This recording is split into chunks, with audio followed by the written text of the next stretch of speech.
Is that right?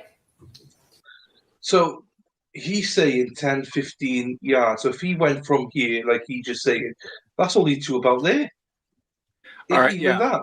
Literally, I mean, from the north edge of the road, which is it's not up. It's correct when it's north, south, east, and west. From the edge of County Line Road to where they found her is 65 feet. Wow. I mean, how far is 65 feet? It's right in there. I mean, it was heavy. The foliage is really super heavy. I'll give you that.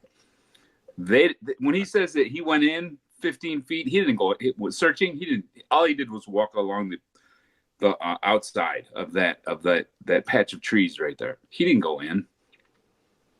He didn't go in 15 feet. You can't go in fucking 2 feet. You can't go. There's too much crap. And he was dressed just the way he is now. I mean, he had the suit, the tie, the shoes. All he did was walk around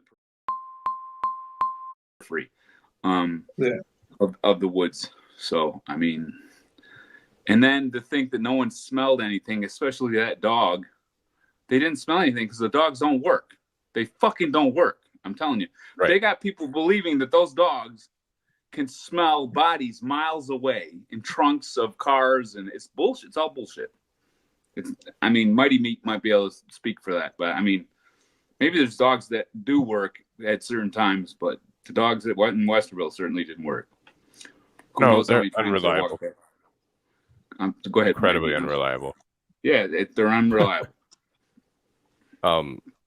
They're especially like the drug dogs. They're just so you can get a hit, so you can get a search of the car. Right. It's a scam. Right. It's a trick to get in your car. I mean. Yeah. And the Westerville Police Department didn't have cadaver dogs or tracker dogs. I think they had to hire people, or not hire people, but ask people from other agencies to come in and do it.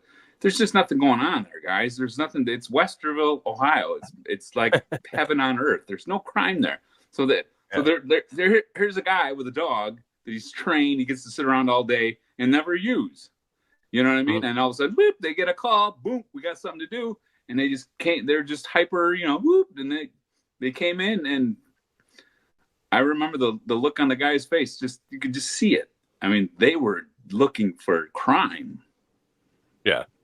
They wanted to find crime, regardless whether it was a crime or not. That's what they're looking for. Mm-hmm. We got here, Mark. We got Baseball Dad saying, "We believe you since day one. They don't care about the truth. All they care about is about building a case and a win," which we're going with. Interesting question, which we can answer here for you, Baseball Dad. Do you think the judge believed the jury verdict? Well, this is interesting because Connie said, didn't she? Connie, who was juror number 8, Baseball Dad, if you see her interview with us, she said that the judge basically said, well done. This trial should never have come to this court. Is basically paraphrasing what the judge said. This case should never have gone to trial. At the end of the trial, they had all the jurors back in the deliberation room, and the lawyers want to talk to them, and so did the judge, to see, I mean, what worked, what didn't work, both sides. So they kind of picked the brains of the juror. Why did you vote the way you voted? And when they were all back there, and the judge went back there, and thank you very much, guys, for a great job. And he told everybody that this case should have never made it to trial. Wow. That's what the judge told. And that's what Connie's telling everybody. Juror number 8. Yeah. Huh. So the judge. I mean, if his demeanor through this whole trial, you can kind of tell he's trying to be fair, but he's wondering. What do you got it on this guy? Explain to me why I shouldn't throw this case out of court. He was during that deliberating Rule 29, right? And he's just like, tell me your case.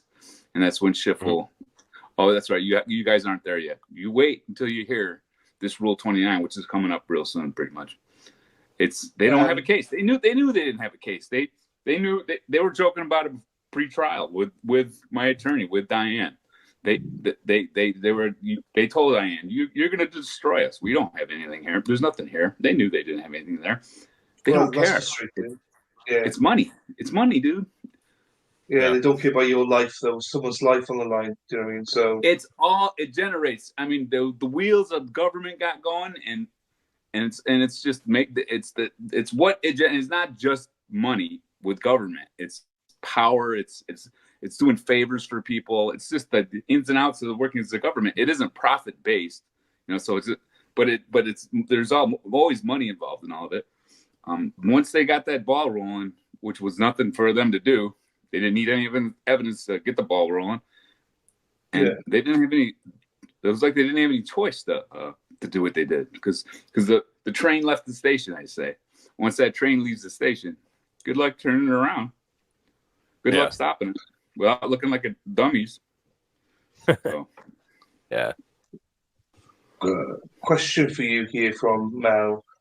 What's your first impression of Grubbs? I don't think we've asked you this. So, what's your first impression of Grubbs when you first met him? I didn't even notice him. I didn't notice that dude there until I was being interrogated, and then I was like, "Oh, you're that guy that I went and looked at." I mean, there were so many people around. I mean, So, and then all of a sudden, I was being interrogated by him. And when I was being interrogated by him, I'm not a very tough guy, but I'm not like aggressive like that. But he was not intimidating. He wasn't intimidating whatsoever. He was like a little kid. You know what I mean? I was just like, and then when he's like in my face, like, "You killed your wife," and I'm just like, "No, man, I didn't. Where are you getting this from? I don't understand." So I could imagine other cops being much more, like old school, rough you up. Yeah. Like Mighty Meat has said, they didn't even block me from the door. I guess that's a big deal. When you go into an interrogation room, they're supposed to block you from being able to get out of there. It fucks you up in the head. They put me right next to the door, and I was like, "Can I leave if I want to?" And they're like, "Yeah." And I was like, his interrogation was horrific. It was bad. You could tell he was a newly minted detective just from his interrogation. So, right.